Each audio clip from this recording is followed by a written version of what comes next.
No, don't say Mimi's your favourite member of Blue Nation. She's literally sitting over there. She's like going to look at me and be like, yeah, I am. Hey everybody, welcome to episode 4 of Moving the Spotlight. And this week I'm joined by a very good friend of mine. She goes by many nicknames. Number 1, her husband goes by Shed Boy.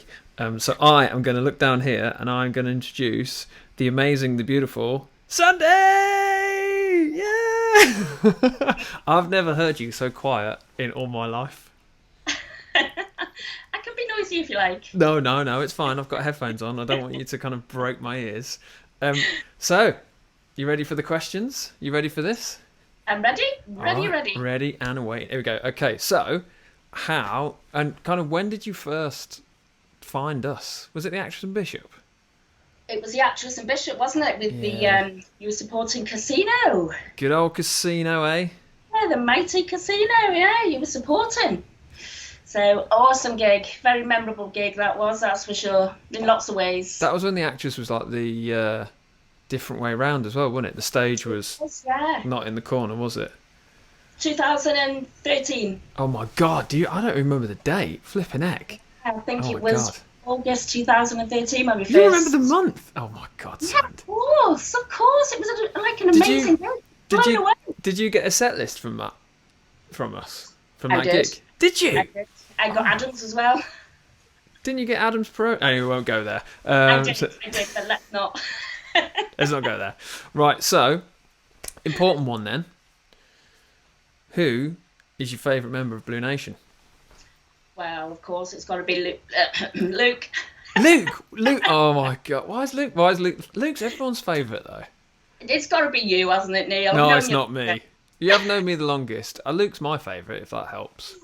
You know what, though, to be fair, I love, the three of you. You've all got your own, little characteristics and, little quirks and, little things that are endearing and annoying, some of them, yeah. What's the annoying ones? What's annoying about Luke? Go. Well, where do you want me to start? Oh, yeah, there is a lot with him, to be fair. No, I've got a list for him. It's not. You're not annoying. We're all right, are we? We're all right. We're not like all the other bands, are we? And all the other bands that kind of... Because you see loads of bands, don't you? You and Chris, live your life, well, before COVID, watching loads of bands, didn't you? We have seen absolutely thousands of bands, yeah. And even before we met each other, we were both massively into music and going to gigs, so, yeah. Oh, and how many Phonics gigs have you seen? Well, it would have been, if it hadn't been for COVID, on my birthday, it would have been the 100th gig. On your birthday? Oh. On my birthday, yep.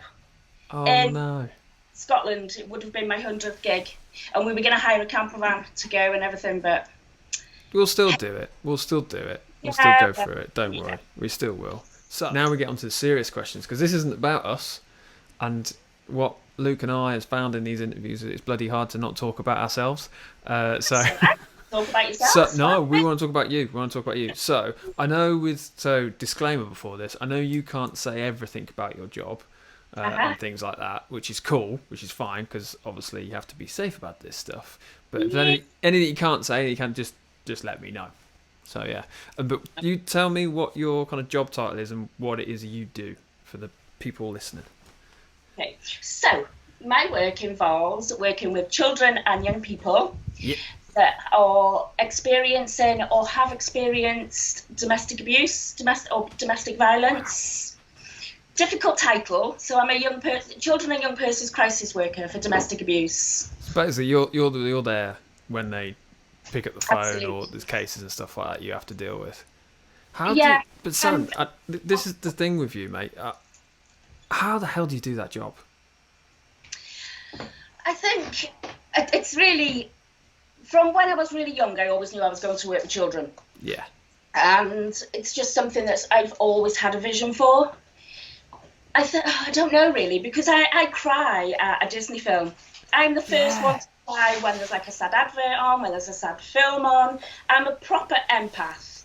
But I think because of all my training with Childline, I worked with Childline for 16 years. Yeah. Before going to the work I'm doing now. The new place, yeah. Yeah, and I changed my job during the middle of a pandemic and everything, so that was pretty unreal, really. I know. But I think it's not about me. Yeah. But It's about the children and young people. So it's not about me, and I've always got that focus. but there must be times like, not just over the last year, right? We'll put COVID to one side for a second, so we'll talk about COVID and all that kind of stuff, because I'm really interested. Because when you have a bad day or like, because you must hear and see some horrific things, Sam. How'd you deal with it? How'd you go about it? I do, and I think being able to be aware of your own identity is a big thing with the work that I do. Yeah. Being able to understand how to look after yourself and know that while I'm supporting children and young people, I am absolutely 100% focused and there for them. Mm. Then when my work ends, it's then my time, and I'm Yeah. there for me. And it's like I always have to be there for me, and like understand that I've got to take that time out before I can sort of be there for family or there for anybody else that needs me. It's like taking that time out, going for a run, or just listening to music, putting the headphones on. Yeah. Just trying to separate it out a little bit, because Yeah, absolutely. Yeah, it's just being able to look after yourself. that must be hard though. Is that not like really difficult to do? Do you find you struggle sometimes when you have to kind of separate it? Absolutely, yeah. There's times where I'll say to Chris, I just need to go and chill for a bit on my own, or I need to just go for a walk on my own. Just that headspace with the headphones and being able to just be in my own zone, really, without anybody like, what do you think about this? What do you think about that? Shall we do this? It's like, well, actually, this is me, and just being able to be mindful of knowing that, yes, I do really stressful work. However, I'm now able to be myself again. Yeah. When I'm working, but I have to look after myself with that identity as well. Yeah, 100%. So when you're like your day job, and I know you obviously can't say like specific some stuff about it, but are you dealing with cases of kids that obviously with domestic abuse who are in it right at that second, or have they suffered it previously, or is it kind of a mix of everything? Absolutely everything.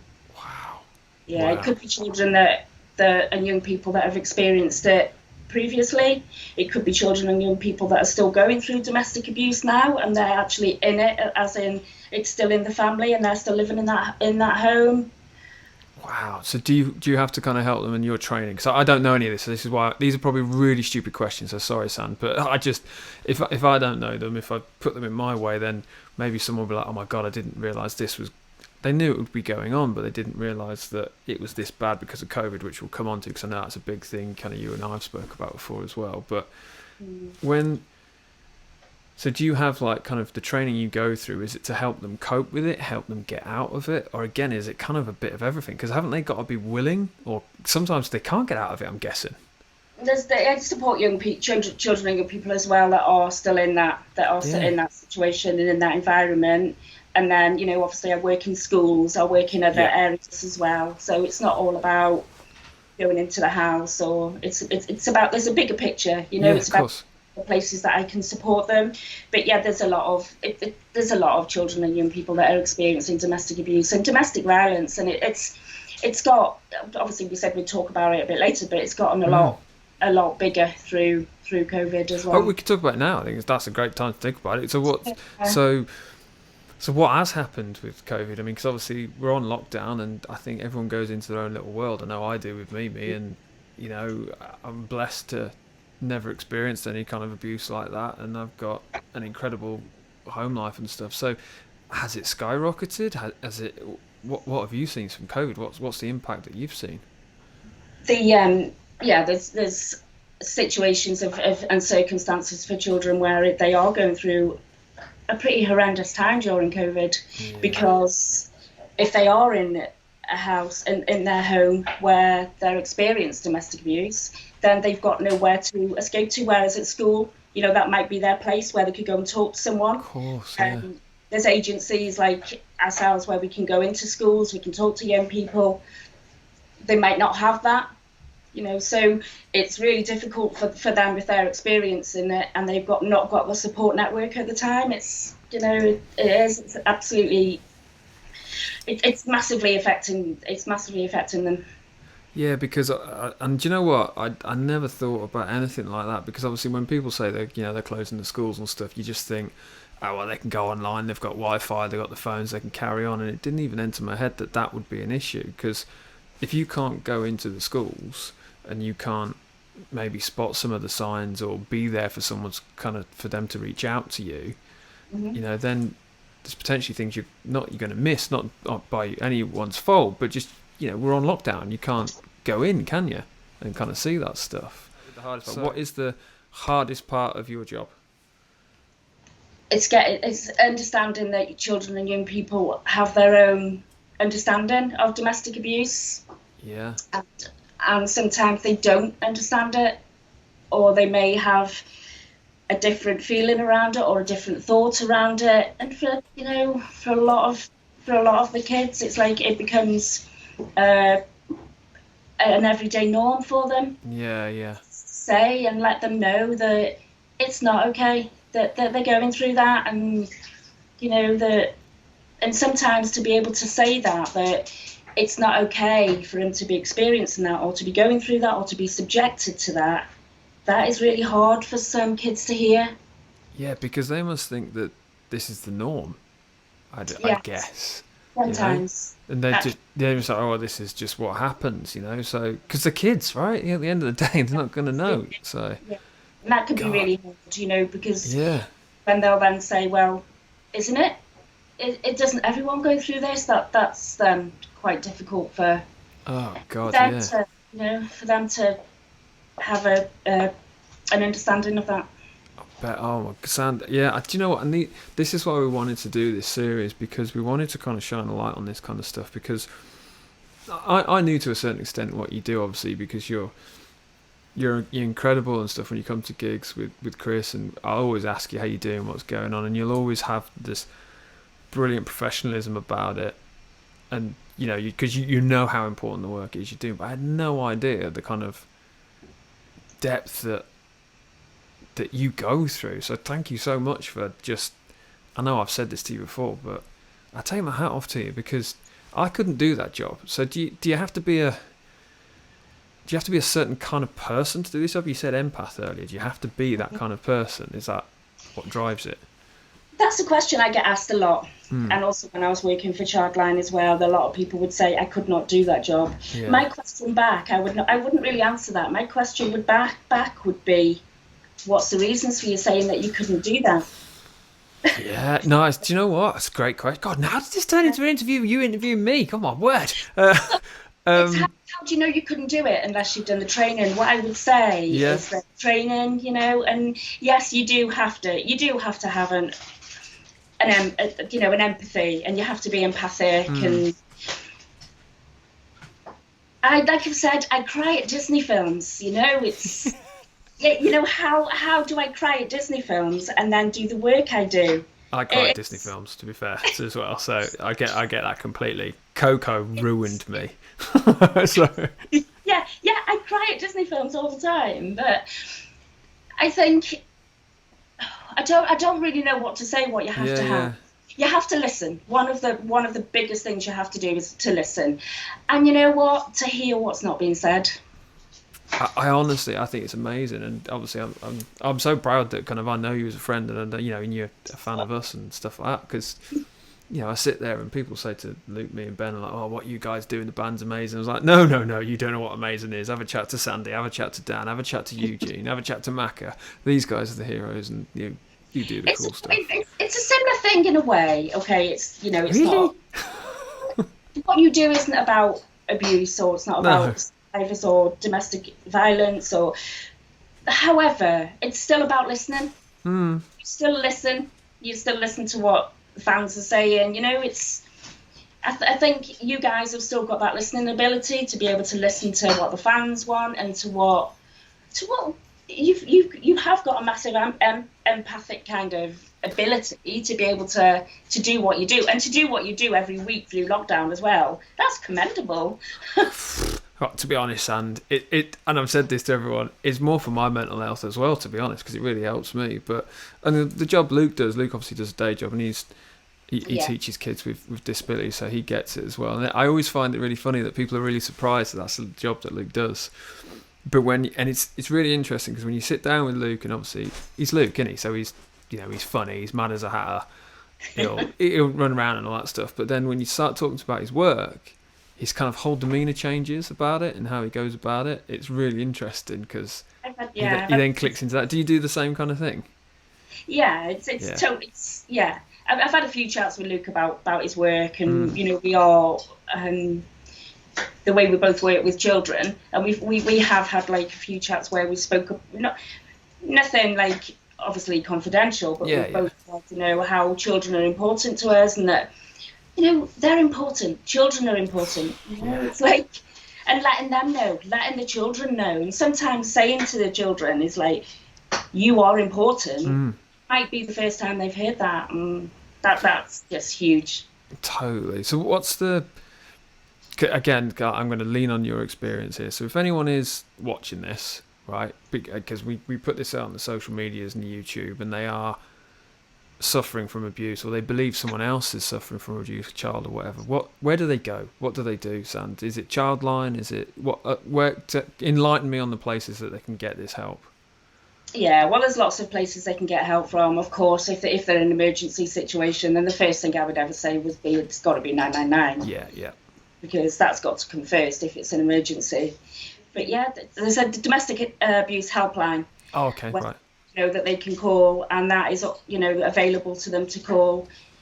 Yeah, Childline, Refuge. There's so many places that they can go to. But the first point of call if they're in an emergency would always be the police. See, and there's so many, there's a lot of places that they can get in touch with. Yeah. Definitely we can I can send you them. Yeah, be really beneficial for. That'd be great. Fortunate to have it. Yeah, we'll get it out because I think it's important for people to know where to go as well. So, kind of, we've done the worst part, the hardest part. What's the best bit of your job? The best bit. Yeah. Coming on to me. I knew he'd be there. I knew Shed Boy would turn up, wouldn't he? Yeah, cutting potatoes. Oh, cutting sprouts, I think, actually, in the background there. That's him. Sunday roast. Yeah. Go on, it's a bit late today, but... That's all right. That's because I've kept you late, that's why. Go on, what's the best bit of your job then? The best bit? I feel absolutely 100% privileged to do the work I do.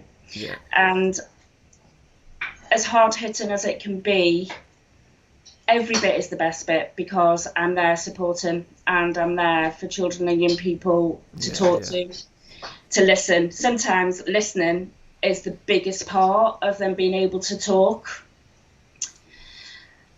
Oh, the best bit, it's everything. The best bit is being there for them and knowing that I'm there for them when they need that support in place. Training wise, what do you go through to be this kind of person and this kind of stuff? Is it years and years? Is the courses? Tell me what you do. Tell me how you go about it. I think a lot of it comes within yourself and the ability to be able to be non-judgmental. Is a lot of it, to absolutely be non-judgmental and to be a good listener, to be empathic, self-efficacy. The training I've been through, a lot of my training came later on in life where I've decided that to put it into context, I first started volunteering for domestic abuse before I worked for Childline. Oh, right. I was a volunteer and then I was a sessional worker with domestic abuse. And it was something that I think the reason I got into it was because I think it was like I've always wanted to work with children, and I was always the one that was asked to babysit and things when I was younger. So I always had a vision of working with children. And it was like a situation that came up where there was an advert in a paper and it was like, I could do that. I know I could do that. And I applied. And then I got that position. And then through working with children through domestic abuse, an advert then came up for Childline. And I became a volunteer for Childline, then became staff for Childline. And then I went full circle. And then during the pandemic, an advert came up as like I said, for children and young person worker. Yeah. domestic abuse, and I applied and got that. And a lot of my work but a lot of my training I've done on a very short sort of span, because I've always felt that it needs to be done really quickly. I've trained as a children youth worker. Yeah. And instead of like what most people would do, to go to university and let that be over 2 years, I just done it over 6 months. That is such a you thing to do, though, isn't it? It's and it was hard work, really hard work, because I was working with Childline as well at the time. Yeah. And it was because I'd also done my work placement as well in a youth club. But I enjoyed it so much, and giving back was just something that I really enjoyed doing. And through having the youth work qualification and leadership and management qualifications, I've done them all in a very short span. Like the A-level kind of, I've done it all later. So you kind of just crammed it all together and thought, I'm going to do this, and I'm going to do this at lightning speed then. That's what you did, wasn't it? I did. I went from, it's like having an Aston Martin to drive, I suppose. It was just like, woo, done. Yeah, I'll do this. It's easy peasy. But that is very much you. And since we're in 2021 now, and I didn't realise you and I had known each other for that long, because it feels like yesterday that gig happened with Casino. It's mad. It's just like I didn't know the kind of, well, I know you. I know how your personality and stuff, and that is such a you thing.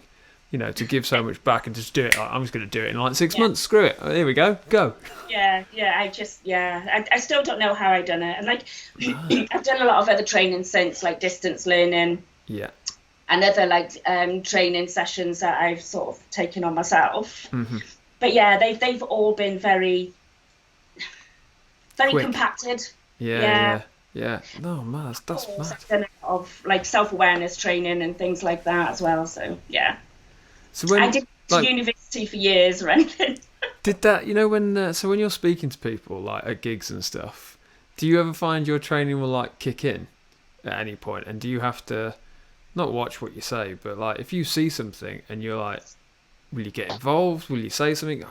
Can you stop yourself from getting involved? What's that like? I've always been that way inclined. Doesn't surprise me, Sand. Yeah, even before I was working for a domestic abuse or Childline or anywhere that I've worked or done training for, I've just always been that way. Even when I was younger, I was always the one that would stick up for the child that was being bullied, or even when I was little, I've always been that one. And I think I'll always have an obligation with the work that I do, but my values and my principles and my integrity, even without my work. Yeah, they're still there, aren't they? I'd always be the one to, I'd always be the one to say, well, actually, are you okay? Do you want some help? Can I help you? Oh, wow. Well, I'm glad you're in my corner, Sand, because if stuff like that goes off, I'm glad you're there. I am. So we've spoke about a bit about COVID and stuff like that and how that's changed. Is there anything kind of you want to talk about that maybe the public don't know about that's happening during COVID to kids and young people at the moment that we kind of need to shine a light on that isn't? There might be nothing, but this is your chance. Is there anything you want to say? Well, I think it's, mental health. Mental health is like for children and young people at the moment. It's a massive, absolutely massive thing. And of course, I'm going to highlight the fact that children and young people that are going through domestic abuse first, that they need support. However, there's children and young people that aren't going through domestic abuse with their mental health right now. But it's just having such a huge impact. And, if I'd say if there's a family that think, I think that child might be going through a really rough time at home, they're hearing things, even if they're not, and you're hearing it and you're not sure, report it. Tell us, because if you are wrong, then you're wrong. But no one gets hurt if you're wrong. If it's just, I don't know, but if you don't report it, I suppose that's kind of even more dangerous, isn't it? Than not. Yeah. If you're not sure, if you've got suspicions, or if you see something in a street, or there's something that you think that doesn't sit okay with me, go with your instincts. Report it. Let someone know. Yeah. Because how can these children and young people get support if there's things going on for them? and Yeah. nobody's reporting it. Nobody's saying anything. No, that's great advice, Sandi. Say. Great advice, and we'll definitely stick all the places where they can report it, because, like me as well, I'm obviously I know that the main ones and stuff like that, and I know you and I have spoke about this in the past. You know, when we do stuff for charity as a band and things like that, and one of the things that always sticks with me and does is one of the things that you said to me once was, well, look, Neil, I'd love to give that to that charity in Birmingham, but I'm going to give to a charity local to me, and because that's my area. And that never resonated with me until you said it, because I thought, oh God, yeah, because you can look at the big stuff, but you've got to look kind of closer to home as well, haven't you? You know, you've got to look after your community and your people, you know. And I forget, I always think that our fans are I see the cat's even chiming in now as well. I forget that our fans are spread out. You know, I put a post up the other day about like where is everyone, and we have people from Prague and New Zealand and Scotland and Wales and Spain and Germany, and I was like, oh, you just forget, because we live in this kind of blinkered world. So what you said to me, I every time we do something for charity, I'm like, if you want to give locally, that's fine. I'll always say it, and I'm like, that's because of you. Okay, that is ridiculously brilliant, Sand, what you've gone through, and I thank you for sharing that, because it's just I find it incredible that we live in a world where young people and kids are being abused, but I'm kind of glad I don't get it. But how can people help make your job easier? Is it reporting it? Is it, if they go, you said go with your gut, is that the main message you'd want to kind of drive home to people?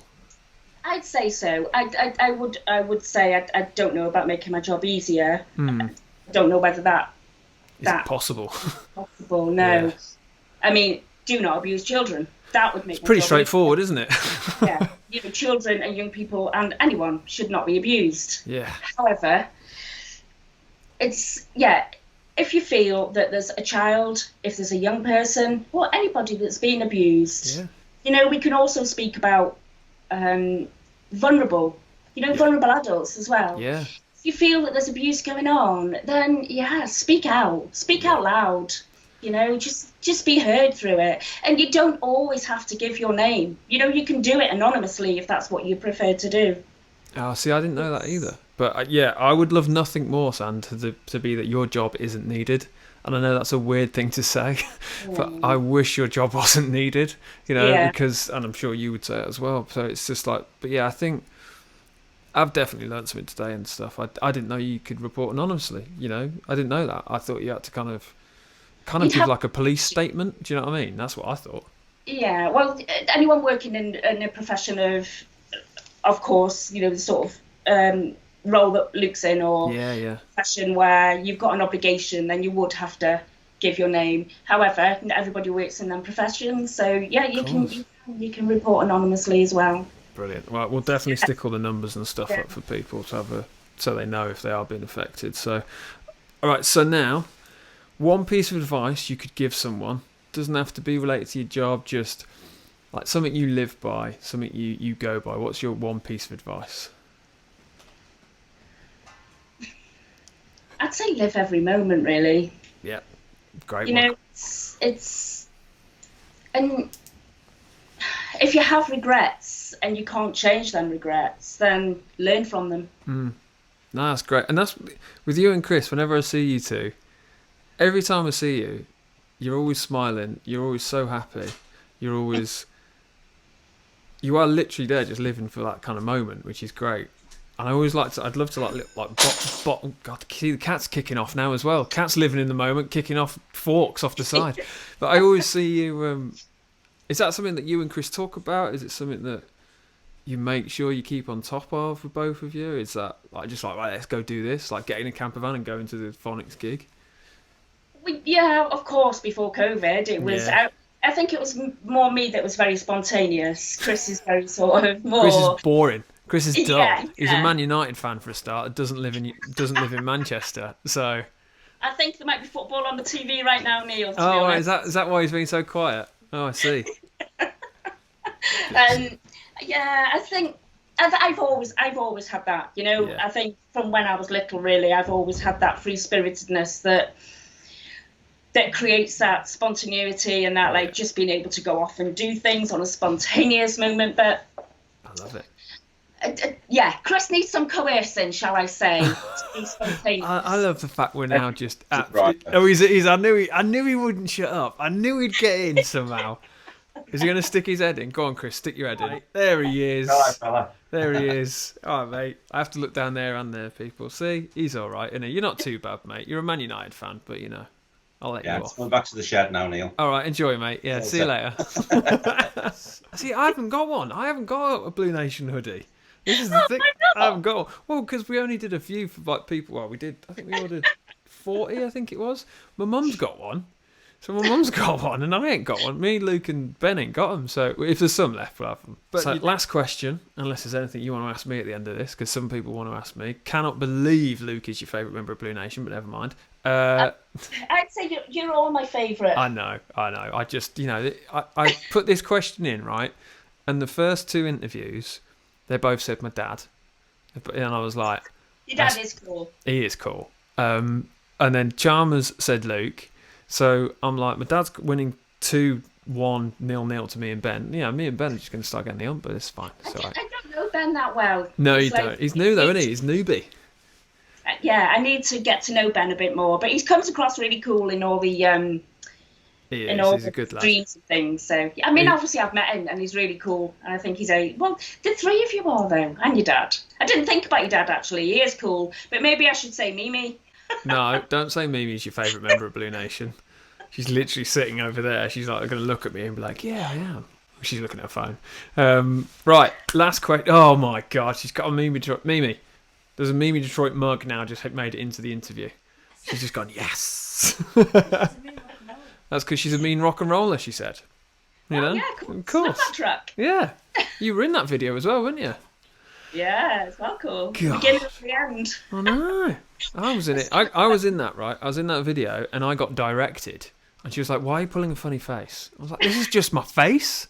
I was like, this is just what happens here. I was like, I can't, don't. She's like, oh, you're pulling a weird face. I was like, what? I broke my toe just before that. Did you? I was planning on doing a lot more for that video. However, it was nothing to do with the video. It was totally my own doing. Broke my toe, so I had to be quite still in the end. Oh, God bless you. Well, look very cool. Was that in your back garden with that bar you've got? Yeah, you need to come round and have a drink with us. Your thing is, though, Sam, you're not just round the corner, are you? You're quite far away from us.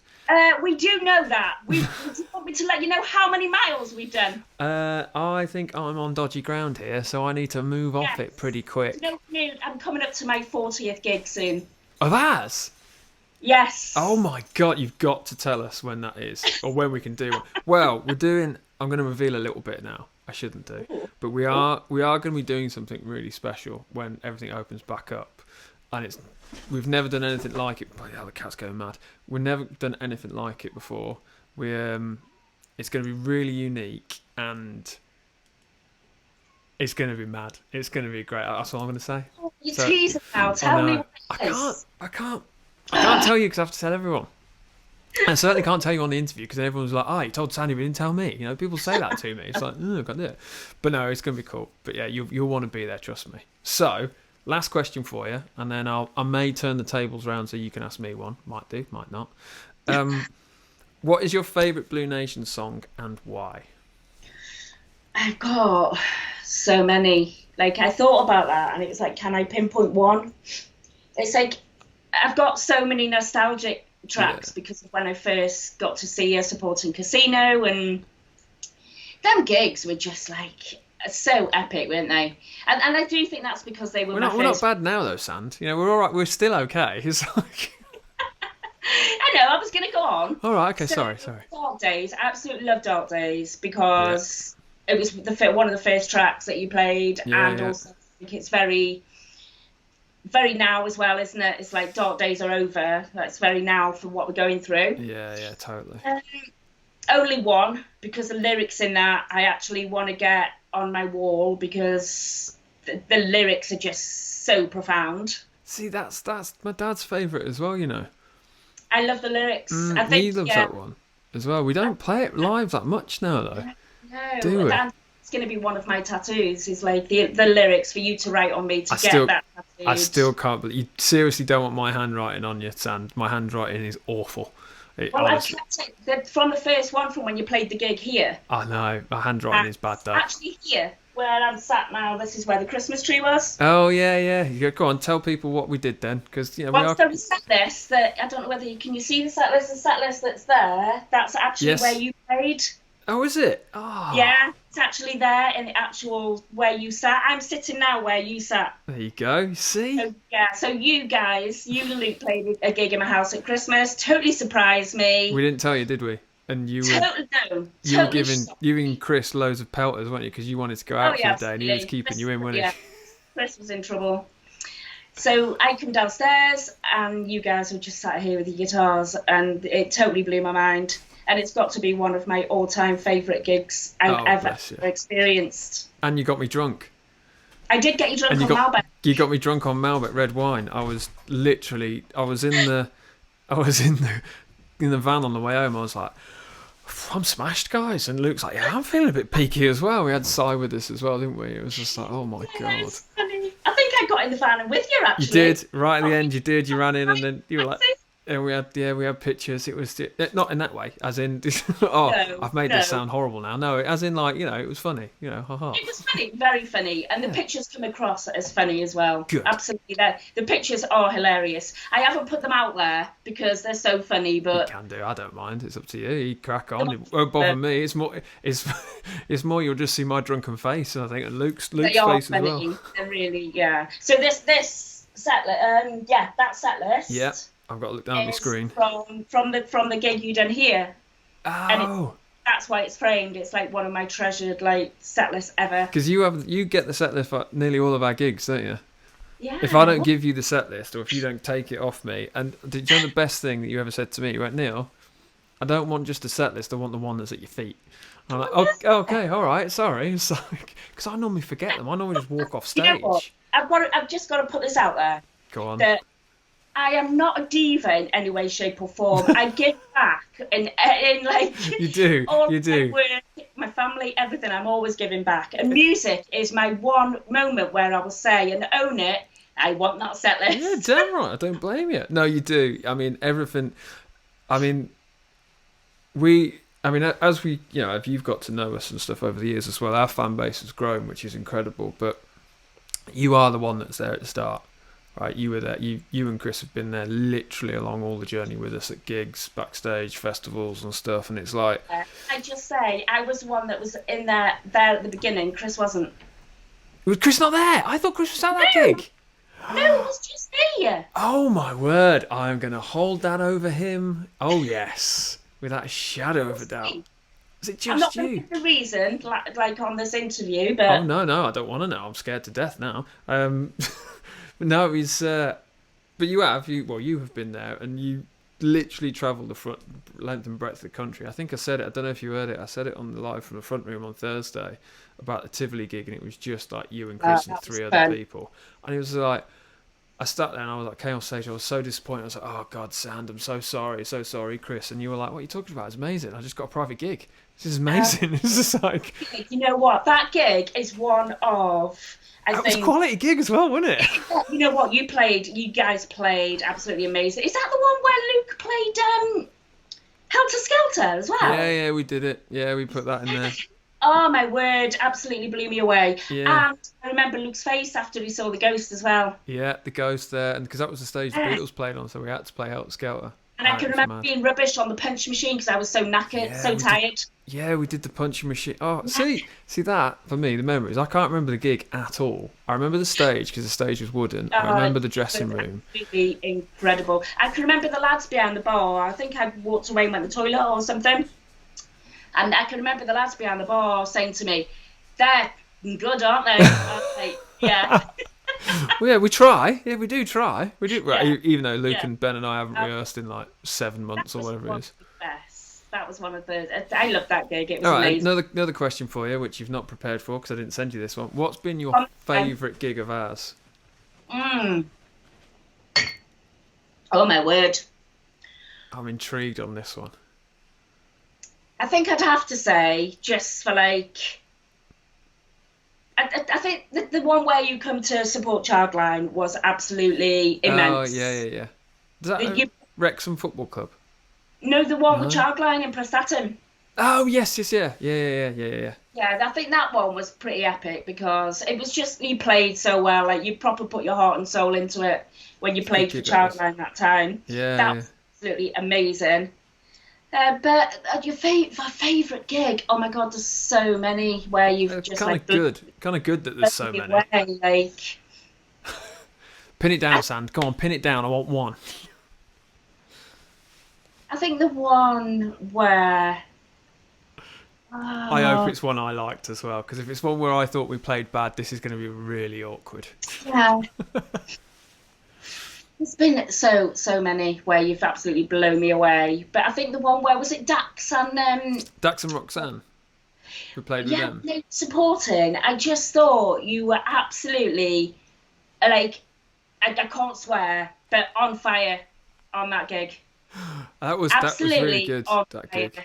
Yeah, we to be fair with those that set of gigs with Dax and Roxanne, and we're going to do another one with actually in Wolverhampton. I shouldn't have told you that.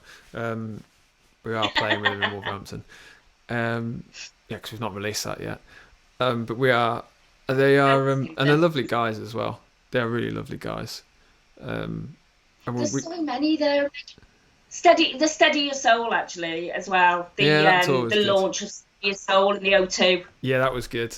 That was good. That was mental. That wow. was. There was a different vibe at that kind of gig. It was like everything just seemed a lot heightened, if that makes sense. But yeah, that one was one of. There's so many, but that one was one of the best. Oh, there we go. You see. The O2 one, I'd say. The O2 one's up there, definitely. Might be doing something else. Might be doing something else at the O2 soon. You never know. Might be something coming out. I don't know. Might be. Might not. Who knows? As long as it's an after party again as well. Well, there's always an after party, Sam. Jesus.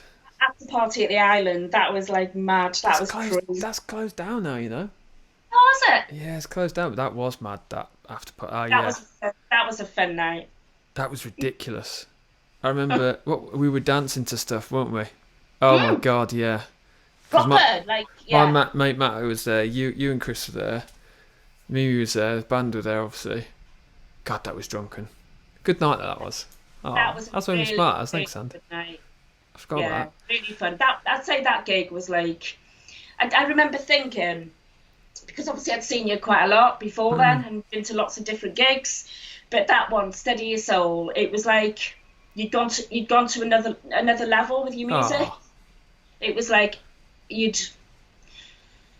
stepped up as well. It's like I listen to you now on your streams, and it's like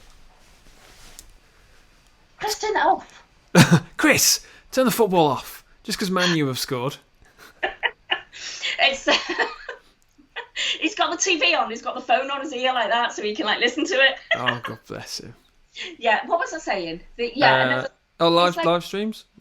Listening to you on your live streams as well. It's like I don't know. It's like you're absolutely taking it to another level every time. I Oh God, sometimes, Sand, I've got a headache and I'm like, I've had a hard week and I'm like, a bit tired. I tell you what though, every time I do it, every time I come off, I feel 10 times better because everyone like talks. And I love the little community we've got, and I love all that kind of stuff. And I just can't wait till we get out and do a gig and just kind of amazing. I absolutely love, and I hate it when I miss it if I'm working late or. But you got a valid excuse though, and you never need to apologise. Yeah, I do watch them back as well, but it's like you just. I don't know. It's just you're taking it all to another level all the time. That's the plan. That's the plan. Well, the new stuff we've got, the new songs are, well, let me put it this way. Me, Luke and Ben, when we played this one song, we thought, oh my God, I don't think we can do any better than that. I don't think we can write any better song than that about all the previous stuff. And we played it to my dad as well, and he was like, that's incredible. So for him to say that, I was like, oh my God. So we're dead excited. We've got all the plans. All the plans are there, ready to go. We're just literally waiting to be able to go, and just do it. When you played your last stream, I was actually crying because I miss it so much. I was just, just one of them moments where you just miss it so much, and it just takes you back, transports you to a certain time. And on your last stream, that's what happened, and you just transported me back to one of the gigs, and I was crying in a sad way, but also crying in a happy way because Yeah. I feel really privileged to be a fan and to like. Oh my God, it's the other way around, Sand. It's as well. Trust me, it's the other way around. We're the ones that are privileged to have you, and the others as fans. It's not. Me and Luke and Ben talk about it all the time. Sometimes we don't get it, and a lot of the time we don't get it. We're like, these people could turn up and they dig it, and because you just when you make music and you put it out there, you kind of just think it's out there, and then my dad will send us the stats and stuff of where people are listening. Yeah, we've got people in Japan, Australia. It's so weird. It's just like you just don't think that that's happening. Do you know what I mean? And when we have, and you don't think you have that much of an effect. I think I'm surprised your music isn't further, but I think your music will get further. I think we'll get there. It will reach every corner of the world. When we support the Foo Fighters and you're side of stage in a Supergirl costume, Well, as long as you buy me that, Crystal. You keep saying this, right? Well, you're the one that said it. I know. I think I had a few drinks at the time, though. That's the problem. You did. You said. Oh no, I'll steal it from Dave Grohl's dressing room. Don't worry, and I will give you that bowl. You got to drink it. You can't sell it. You're gonna swing from that chandelier. Neil. Keep saying it. Yeah, that's what we're gonna do. Oh my God. Oh, Sand, have you got any more questions for me? Do you want me to answer anything for you? I've used up all my questions and you've been amazing. So, do you want to ask me anything? Yeah, I want to ask you, who's going to be the first fan on the tour bus? Who's the first fan on the tour bus? Well, to be honest, you're asking the wrong person, because the person to be actually asking that question is our manager. You know that more than anything. It's not me. Because if it was down to me, Luke and Ben, if it was down to me, Luke and Ben, we'd be like, yeah, everyone, come on, get on the tour bus. And then he'll be like, what are you doing? What are you doing? It's just like, what are you doing? It might be you, Sam. Might be you and Chris. I don't know. Might play a bit hard to get. Wait, we need to get a tour bus first, right? Let's get a tour bus first, and that is a nice problem to have. The minute I've got a tour bus, then that's a nice problem to have. Yeah. I can decorate a tour bus for you. I've done a bit of interior design in the past. Oh, check you out. Oh my God, here we go. You're now adding specialist skills to this, getting on the tour bus. To be honest, you don't really want to be on the tour bus because it confined spaces with me, Luke, Ben, and my dad. It's what normally happens is in the little kind of van we've got at the moment, we'll get the hotel and just all go our separate ways because it's just like, I've spent 4 hours with you. I need to go and be on my own for a while. It's just like, especially if we need to play a gig with each other. Spend time on it. I'm just asking to be on it. You just want to be there. You want to drink the free Cristal we're going to have on there. Yeah, that's I know your game. Yeah, I know. I'm on to you. No, my question is going to be, because I know you're going to make it big. I've had that. I've known that ever since the first time I saw you supporting Casino. Yeah. So when you get that call. Yeah. That you are supporting Foo Fighters, Stereophonics. Yeah. Whoever it may be. Adam should let us support them now. I've asked Adam directly. I've said, why haven't you let us support Stereophonics? I've been that late with him. I know Mimi has as well. He just laughs at me. I might have asked Kelly. Yeah. Get us on. Yeah, well, I might have asked him. Yeah. He's not called me yet, so I don't know what we've done, Sam. Me either, Neil. So, that one defining moment, you get that call. Would you like to support? What is the first thing you, Luke, and Ben are going to do or say? To each other, or just in general? No. What is the first thing you're going to do? On the stage, or just or just we get the news? You get that call. Okay, well, we're normally all together, right? So that's why I'm asking the questions, because we're normally, when we get big news, the manager normally calls a meeting. So we always know that something. Well, it's either someone's done something really bad, because he has to call a meeting and saying, "Don't do this." But he's normally pretty good like that. He'll just, if someone's done something bad, he'll just call that person and go, "Don't do that again." Not that we do stuff bad, but you know what I mean. If we get out of line, or if we get too big for our boots, he puts us back in our place. But we're normally all together, and we're normally in our lockup where we rehearse, and we're normally sitting down, because he doesn't want us playing instruments when we're he's giving us a meeting and stuff. So we'll probably be sitting down. Luke will be probably leaning up against the wall because I'm now envisioning the lockup. I'll be sitting on like a piano stool we've got there, and Ben will be behind his drums. So if he dropped news that big, I don't think we'd say anything. I think we'd just be like, what? And we'd probably ask him to say it again and confirm it, because we probably wouldn't believe it. Because it's just like, it will be one of those things you tick off the bucket list. And we've got lists of stuff we want to do, like go on Jules Holland and, you know, go on Soccer AM and get all these little things, play Glastonbury. Like all of us have said, we're not going to Glastonbury as fans. We're the first time we go to Glastonbury, we want to be playing it. You know, so that would be a huge thing.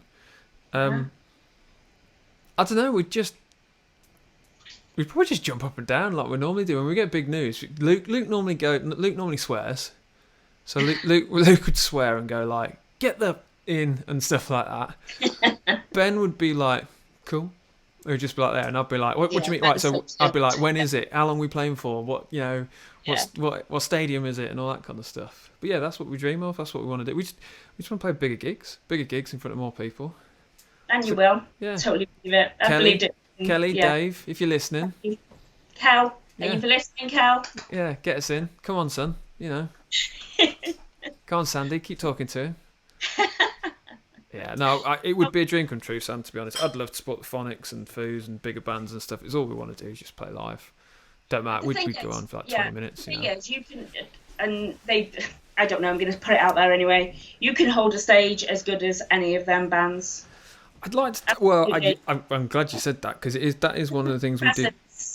We do get nervous about that kind of stuff, because when you play the bigger stages, because we did it at KK Steelman when we supported Skid Row and King and stuff like that. It's an amazing gig. Yeah, it's like they're such big stages, and there's only 3 of us.